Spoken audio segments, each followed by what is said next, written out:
Sa nakaraang chapter, natalo ni Hines ang vampire, pero sa kabila ng ginawa niyang paglaban sa vampire, ay nasa panganib naman ang buhay ng clone niya. Habang nakahiga ang clone niya sa umaapoy na gusali at putol ang kaliwang kamay ng clone ni Hines, napabuntong hininga na lang to sa mga nakikita niya at napansin niya na buhay pa din siya kahit sa gantong kondisyon. Pero kahit ganon at least naisip niya na at least nagawa naman niyang mailigtas ang batang-bata. Habang nasusunog ang isang bahay, nakatingin na umiiyak ang dalawang bata at nag-aalala kay Hines dahil alam nilang masusunog ng buhay ito at ayun na nga. Merong malakas na tunog sa loob ng bahay sa kabilang banda. Nag-prompt ang system window na sinasabi na ang avatar ni Hines ay namatay. Pero pwede naman itong ma-respawn after 7 days. Sa pagpapatuloy ng chapter 8 ng manhwa na ito, merong isang sapatos na nililinisan, at ayon dito ay sapat na ito. Tuwang-tuwa ang isang batang babae na nataps na ang paglinis niya ng sapatos sa isang estranghero. Sa pagod niya napabuntong hininga na ito, pero hindi niya alam na nasa likod na niya si Hines. Biniro pa ni Hines if pwede daw ba siyang magpalinis ng sapatos. At biglang napalitan ng ngiti ang muka ng babae. At si Hines ang nakita niya. Sa sobrang tuwa ng bata, napayakap na lang tuko kay Hines. At nagtataka pero natuwa siya na buhay pa siya. Sa palagay mo mabilis lang akong mamatay ng ganon-ganon, sabi ni Hines. Pero sa totoo lang totoong namatay talaga siya. Flashback muna tayo. Sa bahay ni Hans, sinusubukan niyang respawn ang avatar niyang namatay at ito si Hines II. Na merong unique skills na hast pero ang totoo ay 3 re-avatar niya na talaga to na makikita nyo din sa system window pero pinangalanan pa din niyang dadalawa ni ito. Balik naman tayo sa present. Kinakabahan si Hines na sana hindi manotice ng batang babae na ito na ibang katawan na ito. Pero sa tuwa at ganda ng ngiti nito, mukhang hindi naman ata niya mapapansin ayos sa bata. Habang nakayakap kay Hines, same soul pa din daw ito nang nakilala niyang Hines at nagkulay blue ang paligid. Pero sa tuwa ng batang babae, nag-alala pa din siya kay Hines, hindi ka daat-an dito, hahanpin ka ng mga vampire, sabi ng babae. Huwag kang mag-alala sakin, sabi ni Hines, isip-isip ni Hines. Since meron akong immortal na katawan, ang vampire ay hindi treat sakin. Pupunta naman tayo sa isang bahay na merong paniki na nakamasid sa tahanan ni Hines. Nako, need ko pa maghintay ng 10 days para sa interdimensional portal na mag-cool down. Asar na sabi ni Hines, nang biglang merong paniki sa likod niya, na biglang nag-transform na isang vampira. Hinawakan siya sa leg. Anong ginagawa mo? Paano mo ako na-track dito sa forest? Habang galit na galit ang vampira sa likod. Napangiti na lang ang vampira. Isa sa mga vampira ko ang namatay, sabi ng vampire. Isip-isip ni Hines, hawak lang niya yung leg ko, pero hindi ko magalaw yung katawan ko. Isang monster tong nasa likod ko, pero taka ng vampire. Wala namang trace ng dark magic sa'yo. Kahit blood ng aking mga kasamahan. Nagtatakang sabi ng vampire na tutulog lang ako. Hindi ko alam if anong nangyayari sabi ni Hines, habang hawak siya sa liig ng vampira, wala ka ba talagang clue ha? Galit na sabi ng vampira ganun ba? Sabay kagat sa liig ni Hines, gusto kong gawin to sa susunod sabi ng vampira, at biglang merong naramdamang kakaiba si Hines. Sa ngayon hindi ka na makakapagsinungaling sa akin sabi ng vampira, habang namimilipit sa sakit si Hines, dahil sa kagat, nag-pop up ang system window ni Hines, the entity race has been changed to vampire, sa likod ni Hines. Sinabi ng vampira na gusto pa daw niya ng isa. Habang ang system window ay sinasabi na isa na daw sa mga bloodkin si Hines, nagkaroon ng extreme regeneration ang katawan ni Hines, at naging vampire na din. At under na si Hines dun sa gumagat sa kanya. Tinatanong niya si Hines if isa daw ba siya sa mga unaffiliated ng Vow of Abyss. So dito mga kamanwa, pinapaamin na si Hines, habang nararamdaman ni Hines ang overwhelming pressure na authority na nanggagaling sa vampire na ito. At kada blood na dumadaloy sa katawan ni Hines, ay sinasabi sa authority ng kumagat sa kanila. Nagulat na lang si Hines at kusa siyang sumasahot sa tanong ng vampire. At napasagot na lang si Hines na, yes Lord Wirak, isa lamang akong humble na traveler. Pero sa totoo lang talaga mga kamanwa, dahil sa kakayahan ni Hines na mag-clone. Kaya niyang kontrolin ang mga clone niya at walang ibang tao na makakakontrol dito kahit vampire man lang. Sa part ng chapter na ito, pwede naman niyang hindi sagutin yung tanong ng vampire. Pero dahil matalino nga ang ating bida pinapaikot niya ang vampire. Kaya nang kakayahan ni Hines na i-filter yung blood ng vampire na dumaloy sa katawan niya. Kaso mukhang walang mapapala ang vampire dito kaya umalis na lang siya. Pero pinasunod niya si Hines sa kanya. Natuwa naman si Hines dito at sa tingin niya, kaya niyang mag-gather ng information. Mula dito pupunta naman tayo sa Varkoslak clan kung saan ang headquarters ng Azantu branch Lord Wirak. Sabi ng mga tao sa paligid nila sobrang tagal na din Lord Wirak sabi ng isang vampira sa paligid niya sino naman tong kasama ni Lord Wirak.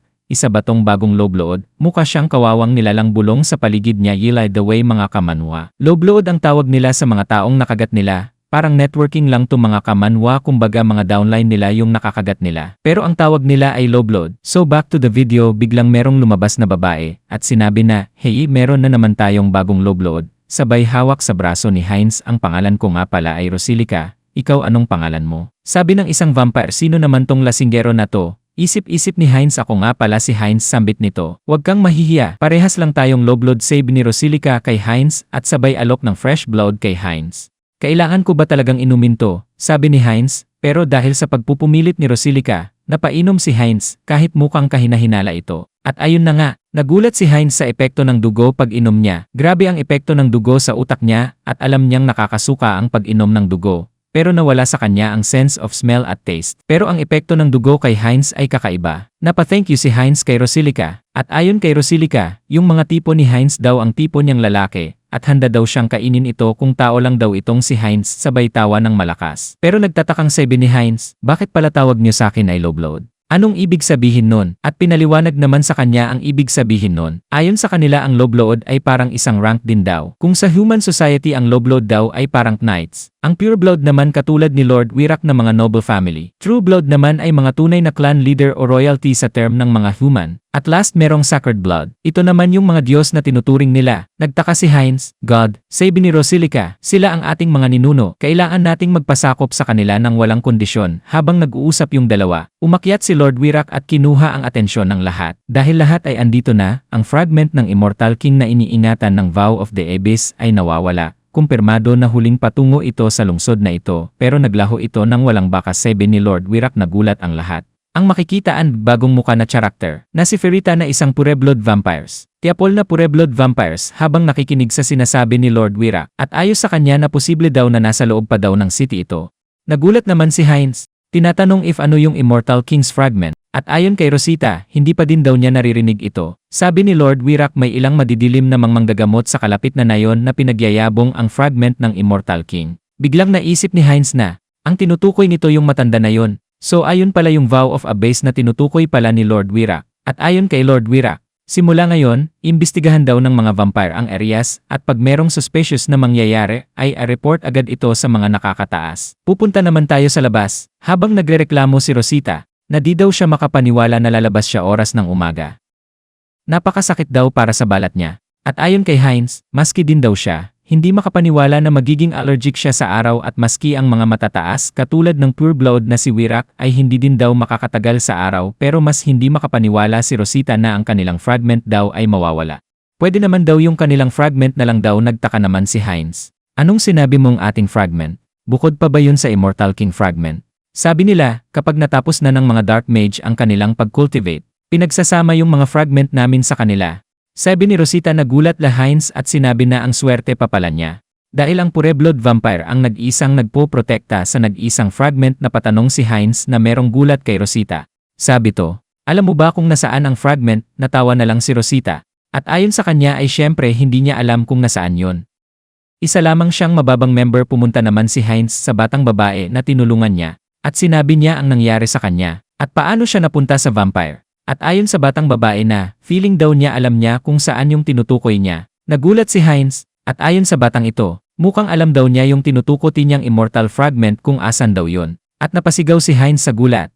Paanong nalaman niya kung asan na ang Immortal King fragment? At ilang beses niyang kino-confirm na if totoo ba yung sinasabi niya, pero ayon sa kanya ay matagal na panahon na daw yun. Tuwing Friday habang siya ay naglilinis, laging merong mga pumupunta dun ang mga member ng Varkolak para visit yung Stone Chamber. Every time na bibisita sila ay merong malakas na nakakasulasok na amoy siyang naamoy. Itong babae kasi na ito mga manwa ay matasang pang-amoy. Alam niya yung amoy kahit malayo pa ang isang bagay. Kaya naisip ni Hines na bakit hindi siya subukan tignan. At dun din napagtanto ng batang lalaki na ayun pala yung dahilan bakit siya laging pinagbabawalan ng kanyang kapatid na pumunta dun. At bigla namang umalis sa Hines at nagpasalamat. Pero sabi ng babae na parang nag-iba daw ang amoy ni Hines. At dun naman pinakita ni Hines ang pangil niya. Sinabi niya yung mga nangyari sa kanya sa bata pero nakalimutan niyang sabihin na naging vampire pala siya. Kaya sa sobrang gulat ng bata, hinawakan niya si Hines at inoffer na yung dugo daw niya ay pwedeng gamitin ni Hines pero wag lang daw sobra para di siya maubusan ng dugo. Nagulat naman si Hines sa sinabi ng bata at agad niyang binatukan ito.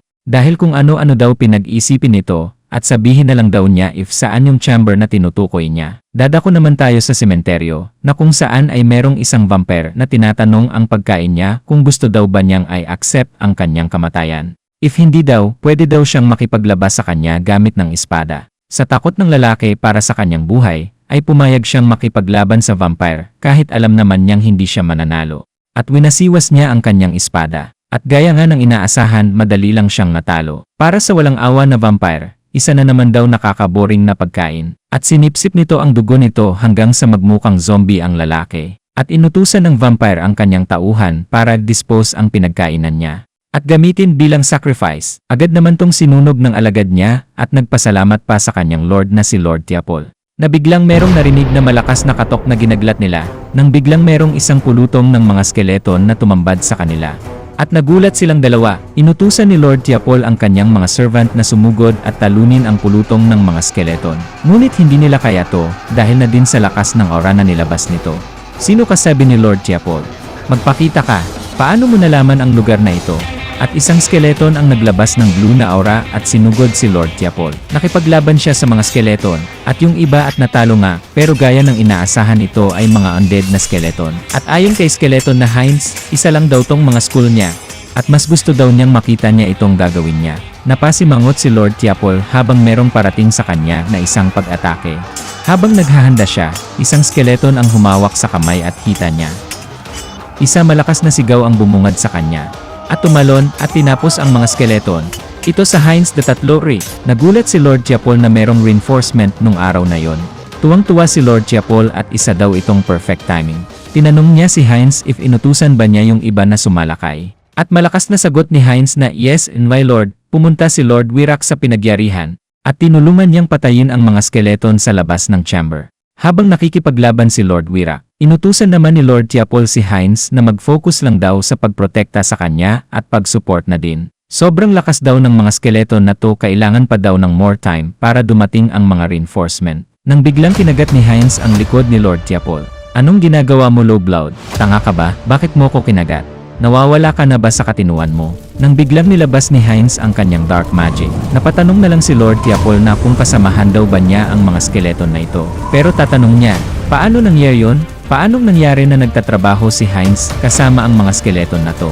O sa tinatawag din nilang Demelich. Sabi ni Lord Tiapol, hindi daw niya pwedeng gawin ito sa sarili niyang kasamahan, at hindi niya pwedeng kainin ang sarili niyang master. Isa daw to sa mga kasalanan na hanggang sa kamatayan ay madadala niya. Bigla na lang naubusan ng dugo si Lord Tiapol, at makikitang nanghina ito katulad nung ginawa niya sa lalaki kanina. Masayang inubos ni Heinz ang dugo ni Tiapol, na napahiga na lang to sa sahig. Nang biglang merong system window na nag-pop up sa harap ni Heinz na sinasabi, "The entity acquired the skill through blood inheritance." Tuwang-tuwa si Heinz sa bagong abilidad na ito, at kayang-kaya niya nang i-dismantle ang blood barrier. Pero sabi niya ay wala pa daw siyang oras sa ngayon, kaya sisirain na lang daw niya muna itong bagay na ito. At ayun na nga, merong isang malakas na pagsabog na nangyari, na kinagulat ng lahat na umabot pa hanggang labas. Tuwang-tuwa si Heinz at ang skeleton niya, dahil nakita din niya sa wakas ang hinahanap niya. Nasa harap na niya ngayon ang near second fragment, the Immortal King. Kukunin na sana ito ni skeleton na Heinz, nang biglang merong isang malakas na aura ang lumabas. Sa sobrang lakas ng aura na ito, biglang napagtanto ni Heinz na dapat at lipat niya lahat ng channel ng kanyang mental strength sa isa lang kay Heinz. At ginawa naman niya ito nang merong isang biglang malakas na pagsabog, na nasaksihan nila Lord Wirak na late na ba tayo, sabi ng kasama ni Lord Wirak. Nagulat sila na merong isang skeleton na lumabas, na nababalot ng isang malakas na aura sa harap nila. Nagcast ng fireball spell ang mga vampire sa skeleton ni Heinz. Pero parang wala lang nangyari. Napahawak ang skeleton sa dibdib niya, at isa-isa tinapos ang mga vampire na nagcast ng spell. Nagulat si Lord Wirak na nasaksihan niya, at makikita sa system window ni Heinz na nag-evolve na ang kanyang skill sa immortality. At na-acquired na din niya ang forbidden knowledge.